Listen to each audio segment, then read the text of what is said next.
안녕하세요. 박지원 세무사입니다. 자, 오늘은 이 종부세 관련해서 제가 상담했던 사례를 하나 공유해 볼까 합니다. 이 종부세 요즘 주택과 관련해서 굉장히 핫 이슈입니다. 그리고 앞으로도 계속 이런 문제가 생길 것 같은데, 이 종부세를 회피하기 위해서 재산을 뭐 증여를 해준다거나 또는 임대사업자 등록하는 이런 경우들이 많이 많아지고 있죠. 그리고 이 종부세를 어떻게 하면 줄일 수 있다라고 해서 뭐 여러 가지 그 기사들이나 뭐 블로그들이 나오는데, 오늘은 이게 증여를 통해서 종부세를 좀 줄여보겠자 하는 분들이 한 번 더 생각해 볼 문제를 제가 말씀드려 보도록 하겠습니다.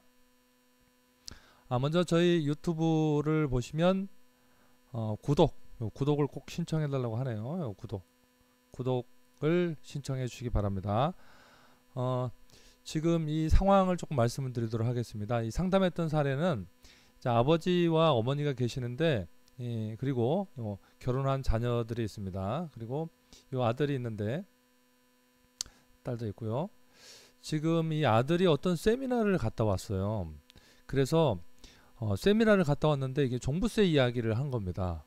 그래서 이 아버님 재산에 대해서 지금 아버님이 종부세를 걱정을 굉장히 많이 하고, 그렇기 때문에 이 종부세를 좀 줄여주는 방법을 좀 생각을 해야 되겠다라고 해서 이 어떤 교육을 받고 왔는데, 그래서 재산을 증여를 하면 좀 줄어든다 이런 이야기를 들은 겁니다. 근데 아버님은 그렇게 지금 현재 건강이 좋지는 않고, 아버님 재산 관련해서는 법대로 나눈다 이런 게 지금 대원칙입니다. 그래서 뭐 누굴 더 주고 이런 건 없고 그냥 그대로 법대로 나눈다, 자, 이런 상황이었단 말이죠. 자, 그런데 이제 아들은 종부세를 좀 줄여야 되겠다라는 생각으로 아버지한테 이제 이야기를 한 거죠. 지금 따로 사는 아버님은 우리 종부세가 1가구 1주택이면 1세 1주택이면 9억까지는 나오지가 않습니다. 그죠? 9억까지 공제가 되는데 지금 현재 한 12억 정도 된단 말이죠. 그래서 종부세가 하도 말이 많아서 요즘 오를 것 같다. 그래서 한 2, 300만 원 정도 오를 것 같다, 이제 이런 걱정을 하시는 거예요. 그래서 그럼 어떻게 했으면 좋겠냐라고 하니까, 종부세는 한 사람 기준으로 내는 거잖아요. 그래서 부부 별도니까 이 절반 정도 6억으로 증여를 해 놓으면 둘 다 종부세 과세 대상이 안 됩니다. 그래서 증여를 해 놓으면 좋겠다라는 거예요. 증여 12억짜리 남편 명의로 있는 것을 지금, 그죠? 6억을 증여를 하면 각자 6억 이하이기 때문에 과세가 안 된다는 거예요. 그러면 이 증여, 지금 배우자한테 증여할 때 공제도 6억, 그죠? 그러면 증여세도 없고 다만 취득세만 한 2천만 원 정도 발생을 한다는 겁니다.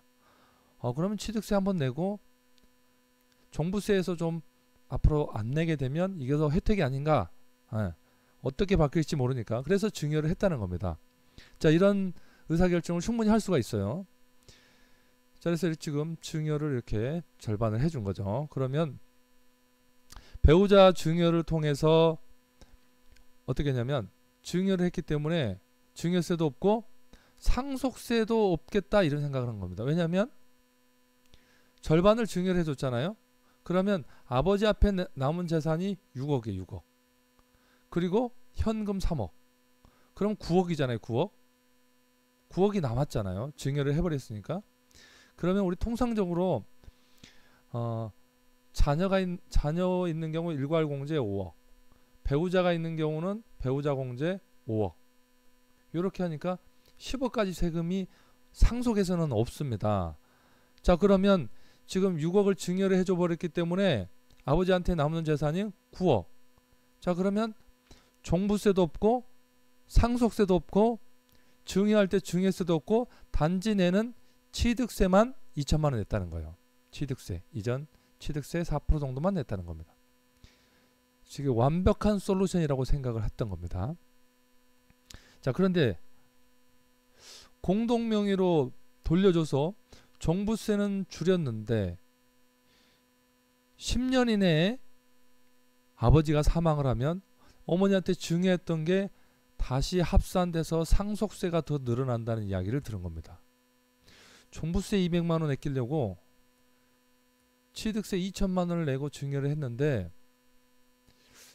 문제는 10년 이내에 사망을 하면 상속세가 또 나온다는 거예요. 더 나온다는 겁니다. 이건 증여할 때보다. 왜 그런지 한번 살펴보도록 하겠습니다. 도대체 무슨 이야기인지. 자, 지금 아까 말씀드렸지만 12억짜리를 증여를 해서 6억 아버지 앞으로 지금 남아있는 게 그죠? 9억밖에 없단 말이죠. 그러면 10억 공제라고 생각을 했는데 우리 상속에서 세금 계산할 때는 10년 이내에 배우자에게 증여했던 걸 합쳐서 다시 원위치 시켜서 세금을 계산합니다. 상속세를.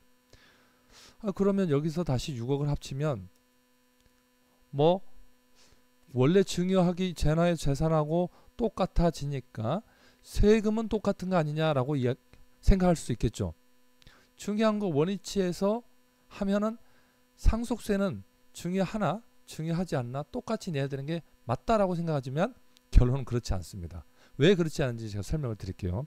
그래서 증여를 좀 주의 있게 생각을 해야 됩니다.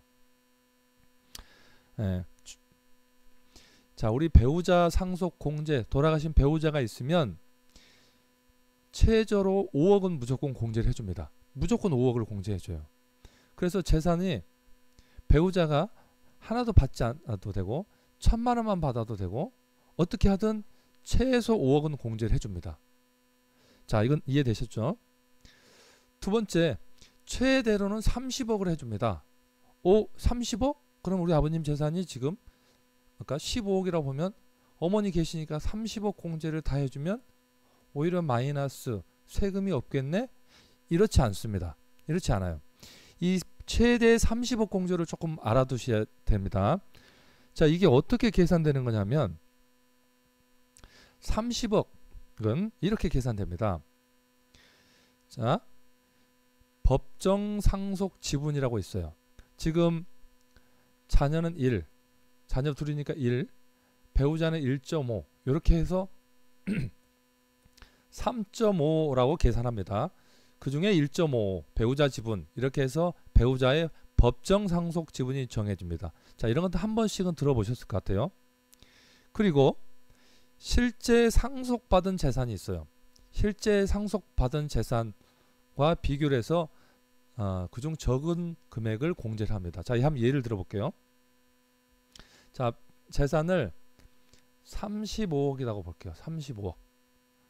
그러면 법대로 받게 되면 3.5분의 1.5 그러면 얼마가 되냐면 15억이 됩니다. 15억.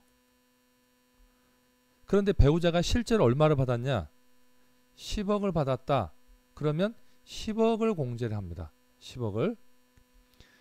자, 최소 5억 이상이니까 5억, 10억을 공제를 하죠. 최대는 30억까지입니다.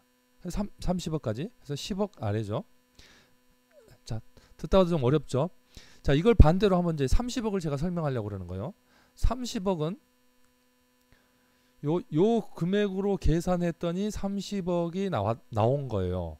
그러려면 어떤 금액이 되냐면 아버지가 남겨놓은 재산이 70억이면 두 자녀 있을 때 3.5분의 배우자 부분이 1.5 이렇게 하면 얼마 나온 줄 아세요? 30억이 나옵니다. 30억이 나와요.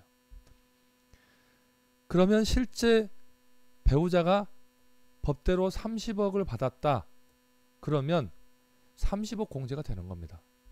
그래서 전제가 뭐가 되느냐면 최소 재산이 70억이 넘어야 30억 공제를 받을 수가 있는 겁니다. 받을 수가 있어요. 반대로 지금 이제 우리 상황을 봐볼게요. 전체 재산이 15억이죠.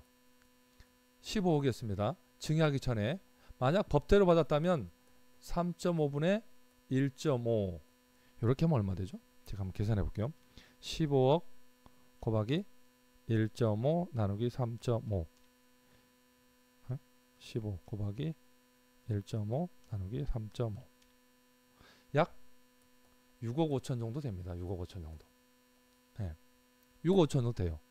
그러면 실제 6억 5천을 법대로 받았고 법정 지분이 6억 5천이다. 그러면 어때요? 5억이 넘기 최저 5억보다 더 많이 받았으니까 요 금액을 공제를 해준다는 겁니다. 공제를 해줘요. 그런데 조금 전에 어떤 상황이었냐면 15억이 있었는데 그 중에 아파트가 12억이었어요. 그런데 이 중에 절반을 6억을 증여를 해버렸어요. 그죠? 그러면 15억에서 6억을 빼면 9억이 남죠. 9억. 그러면 실제 이제 법정 상속 지분은 어떻게 되냐면 9억 곱하기 1.5 나누기 3.5 이렇게 하면 3억 8천 정도가 나옵니다. 3억 8천 정도요. 왜냐하면 6억을 줘버렸기 때문에 상속 당시에 남는 법정 상속 지분은 9억 곱하기 요거라는 거죠. 그럼 3.8억밖에 안 돼요. 3.8억. 그러면 실제 최저보다는 적잖아요. 그러면 최저 5억은 해준다는 겁니다. 자, 문제는 조금 전 앞에서 비교했던 거. 만약 15억이 그대로 있었다면 6억 5천이었나요? 이 정도 공제를 받았을 건데 6억을 증여를 해버리니까 9억을 기준으로 하니까 3억 8천밖에 안 돼서 5억이 공제가 되더라라는 거예요. 그러면 공제 금액이 1억 5천이 줄었다라는 겁니다. 증여하고 났더니 이렇기 때문에 세금이 늘어나는 겁니다. 상속세가. 조금 어려울 수도 있는데 이걸 다시 한번 정리를 해볼게요. 자, 이렇게 됩니다. 만약 증여하지 않았다면, 증여했다면 이런 거예요. 증여하지 않았다면 법정 상속분은 15억 곱하기 1.5 나누기 3.5면 6억 5천 정도 됐을 거고 최저 공제는 5억이다 그랬죠. 그래서 최저 금액보다 많으니까 이 금액을 공제를 할 거고 9억이 됐을 때는 9억 가지고 계산해 봤더니 3.8억 3.8억보다 요 최소 공제가 더 많으니까 요거. 자, 그렇다면 결론적으로 증여를 하지 않았다면 6억 5천 공제를 했을 거고 증여를 했기 때문에 5억 공제를 합니다. 만약 상속세 요 차이가 얼마 정도 내요? 1억 5천. 상속세율이 30%였다면 얼마 정도 차이가 났을까요? 공제 금액이 6억 5천 공제를 받을 걸 1억 5천밖에 5억밖에 못 받으니까 이렇게 하면 4,500만 원의 상속세 차이가 난다는 겁니다. 요 배우자 공제가 이렇게 희한하게 생겼어요. 자, 그래서 사전 증여를 하면 상속 당시 남아있는 가액이 줄어들고 남아있는 가액이 줄어들면 법정 상속 지분이 줄어들면 상속 공제가 줄어들어서 세 과표가 높아져서 세금이 늘어난다. 자, 이런 걸 설명하는 거예요.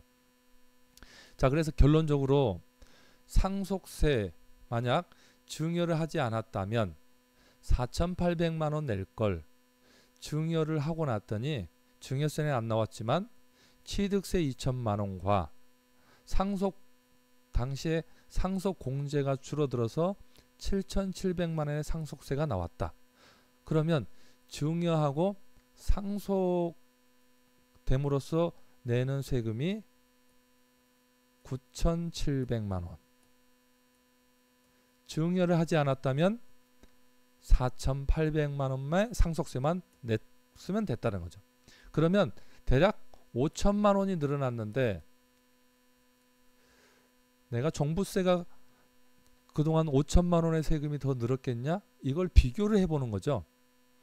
자, 그래서 정리를 조금 해드리면 주택을 증여할 때 1주택인 경우 이 사례에서는 종부세, 취득세, 증여세, 상속세를 조금 비교를 해서 의사결정을 할 필요가 있다라는 겁니다.